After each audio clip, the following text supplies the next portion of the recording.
The Garden Report is powered by Prize Picks, the exclusive daily fantasy partner of the CLNS Media Network. Back at TD Garden, I'm Josue Pavon alongside Bobby Manning as the Boston Celtics. Another blowout win. This time it's against the Detroit Pistons. 119-94 is the final score. Second night of a back-to-back. And we got Kristaps Porzingis back on the court after missing 5 straight.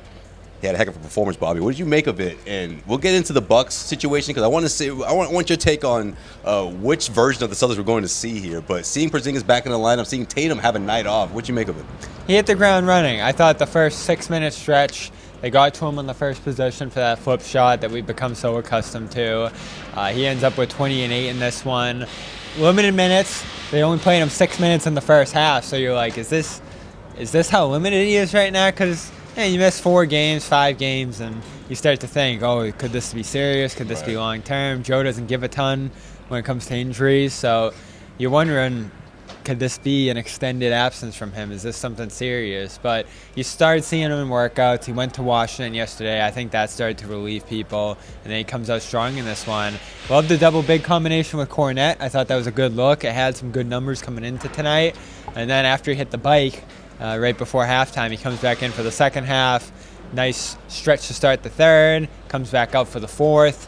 And he said after the game that he was just saving those minutes for the second half in case it did get close down the line. And, of course, Celtics ended up separating themselves pretty significantly into that second half. So he goes on ice for the late finish there. But to me, he picked up right where he left off. Now it's just about how many minutes can he give you in a game like that Bucks one on Wednesday. Absolutely. Here's what Kristaps Porzingis had to say after this win. Well, Joe talked to me towards the end of second quarter. He was like, I'll just sit you with this one so we can play in the second half more in case if the game is close or whatever.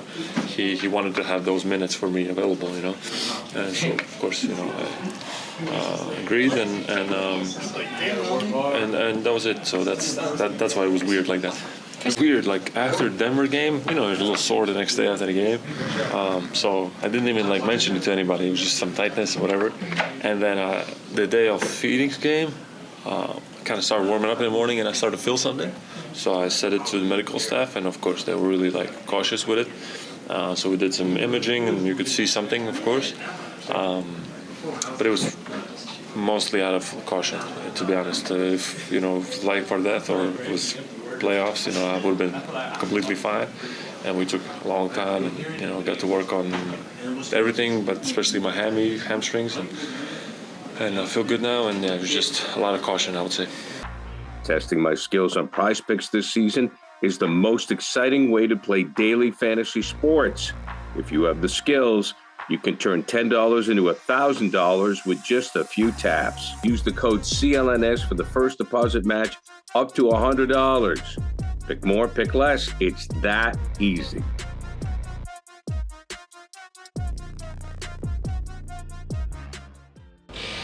So Porzingis finishes with 20 and 8 rebounds, also hit a handful of three-pointers, and so did Derrick White, who finishes with his first career triple-double.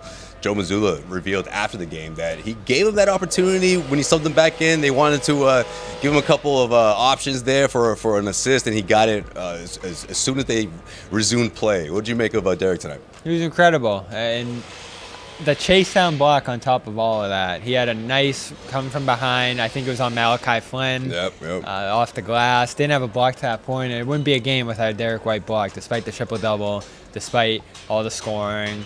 He's so super consistent right now, and this is Derrick coming off a rest night. So they're getting everybody rest right now. It all builds up to that game on Wednesday. Luckily, everybody's going to be fresh for that. You see what happens with Porzingis. He does have his full allotment of minutes for that game.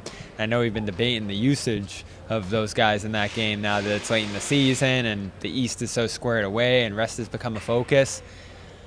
John introduced it. Do you really think there's any possibility they rest guys in that game? I think they could. It transitions right to my next question because, for Prize Picks, right, they had Jaylen Brown at 28.5, and I said less. I wish I said more, but because he finished with a game high. We both got it wrong. Yeah, Porzingis came under with the minute restriction. Jaylen finished with a game high 31 points. And listen, I love this streak that Jaylen's on. It's incredible, this offensive explosion night after night, ever since the All-Star break. But is there a chance he takes a break on Wednesday against the Bucks? If he does, Bobby, I don't think it's the worst thing in the world, but what do you say on it?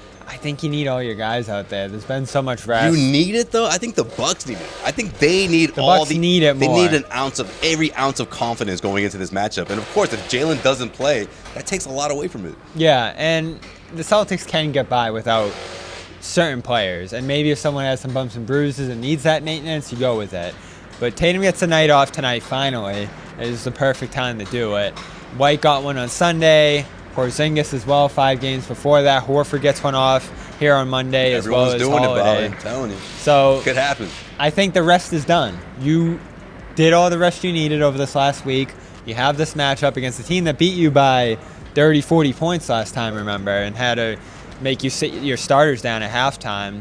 It's a little bit embarrassing. I know they shook it off and went on to win 11 games in a row a couple weeks later, but you're still trying to get back for that. And I don't buy the psychological warfare of sitting everybody and that throwing off the Bucks. I think you would lose that game. Maybe you stay in it. Maybe you fight hard like you did last year with that shorthanded unit that went up to Milwaukee with Hauser and Grant and the others. But I still think you'd lose that game. You want to win this game, win it convincingly, and state with absolute confidence that you are the best team in the East, because this is the only team starting to stake that claim that they could be in the same league as the Celtics after they've won 7 of 10, figured out the offense, a little bit of the defense. But right now is what the Celtics are doing against mismatches. They have the full unit intact. I could see them blowing the Bucks away. But I could also see Joe Mazzulla loving seeing his team go out there, even shorthanded, and still beat the Bucks. So I think it can go either way. We'll see if Jaylen Brown is the one that takes a rest on Wednesday night against the Milwaukee Bucks. Celtics have a chance to build on their 10-game lead at the top of the Eastern Conference. So it'll be interesting to see what happens here, because I do think that Doc Rivers and his Milwaukee Bucks, especially with the way they're playing right now, that this will mean a whole lot more for them than it would for the Boston Celtics. Even if they're shorthanded or not against a Celtics team, they really need a win right now. I just think that's something that would help them from a mental aspect heading into the final push into the postseason. I'm looking forward to seeing Doc. Love that he's back in the league. It'll be good to see him Wednesday. Yeah, absolutely, man. Should be a good one. Guys, if you haven't already, check out the bracket. Get your votes in. What is it, the play-in tournament part of our Celtics postgame show bracket? It's March Madness, so that's what we're doing over here. Once again, we did it last year, so we're doing it again. Cast your votes now. We'll get the entire bracket out Wednesday night after the Bucks game, and of course, we'll have plenty of fun with that throughout the Celtics postgame show Wednesday night. But that's going to do it for us here at TD Garden. Boston Celtics, another win, 119-94 is your final score. We'll be back here Wednesday night when the Boston Celtics take on Giannis Antetokounmpo and the Milwaukee Bucks. For Bobby Manning, I am Josue Pavon. We'll see you guys then. Take the first step to visibly thicker hair. For a limited time, Nutrafol is offering our listeners $10 off first month subscription.